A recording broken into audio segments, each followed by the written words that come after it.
We're on every day from 1 until 4 o'clock. And after 4 o'clock, John Kobylt Show on demand on the iHeart app. We're going to have Michael Monks on at 3 o'clock because Karen Bass launched the re-election campaign on Saturday.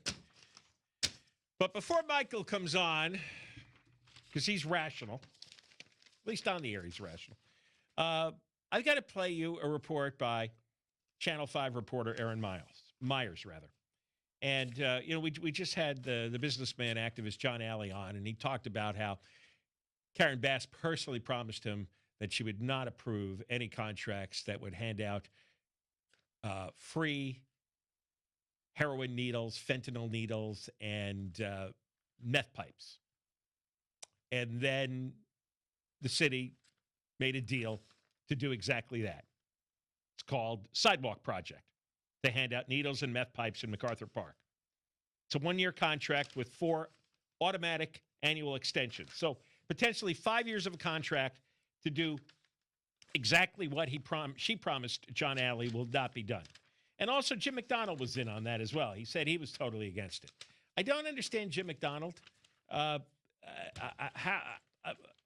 he is not raging against meth pipes and needles being handed out when all they do is kill the addicts and add to the extreme disorder going on in MacArthur Park. I don't know what's wrong with them. I don't know what's wrong with him. I don't know what's wrong with Bass, other than there's a lot of money in this industry. And I really don't know who's getting a cut anymore. I don't know if somebody in Bass or Bass's staff are getting a cut of the contract they made to hand out needles and meth pipes, because that's a terrible, terrible, absurd policy. It's been going on for way too long. It all it does is kill people. And everybody knows this. It's obvious. But considering the abominable response to the fire, I think we've chronicled that very well, the abominable response to homelessness, the huge mountains of garbage. Listen to this report. KTLA Channel 5 reporter Aaron Myers reporting live, previewing Bass's re-election campaign kickoff. Brace yourself. There will be several speakers, and then Mayor Karen Bass will speak as well and talk about what her plans are in her campaign and things that are important to her. You can see there are a lot of supporters out here this morning who are here to listen to what she has to say. I want to bring in Kathleen Rawson, the president and CEO of the Hollywood Partnership, and Myra Valadez. She is the president emeritus of San Fernando Young Democrats. Now, you both came out here. Talk about your support for Mayor Bass, first of all, Kath. Well, we wanted to come out to show up for Mayor Bass because she certainly showed up for LA.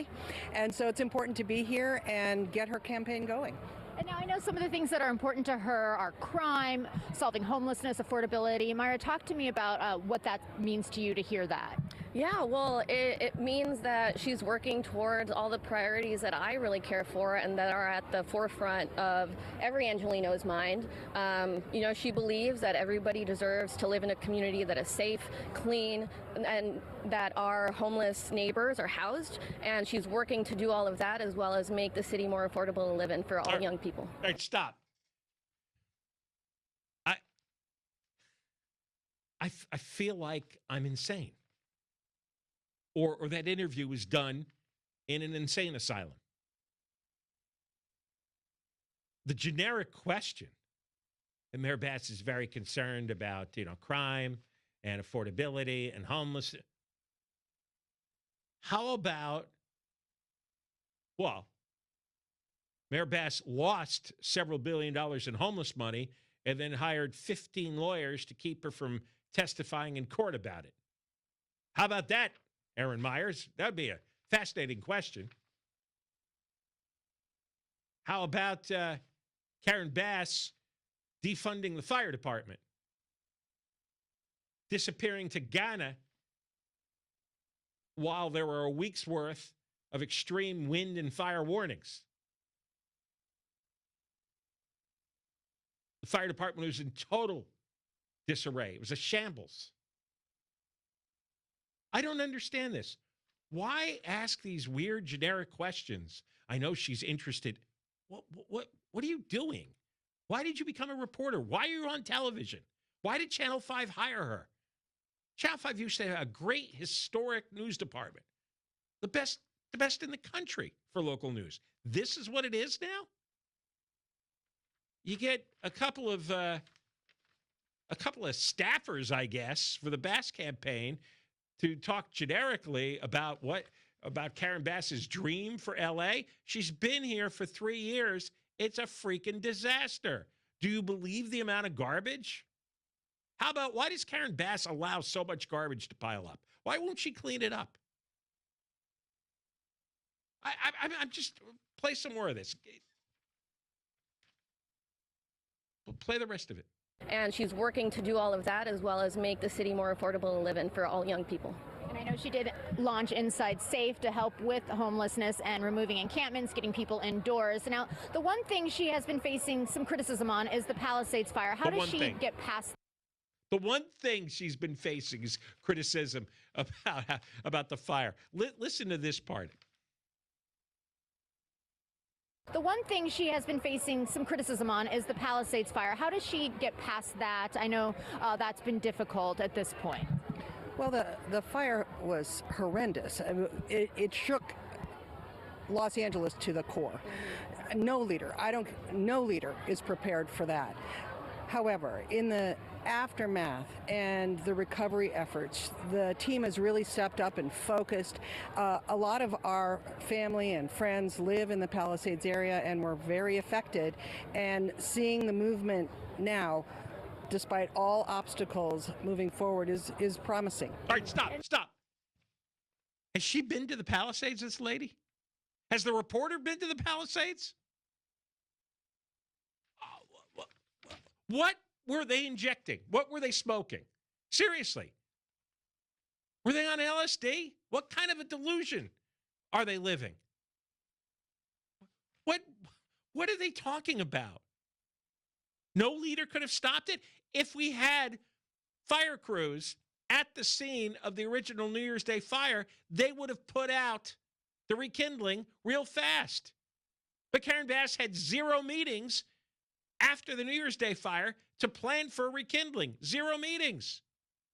There were 0 firefighters at the scene with 0 equipment.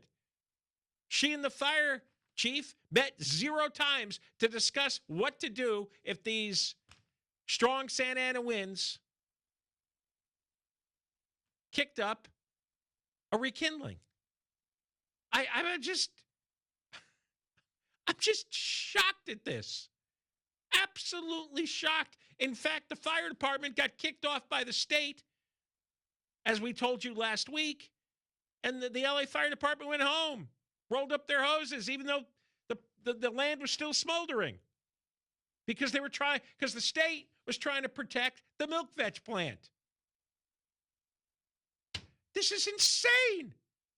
And does this reporter, Erin Myers, know anything about the State Parks Department and the milk veg plant and the hoses being rolled up and the smoldering land?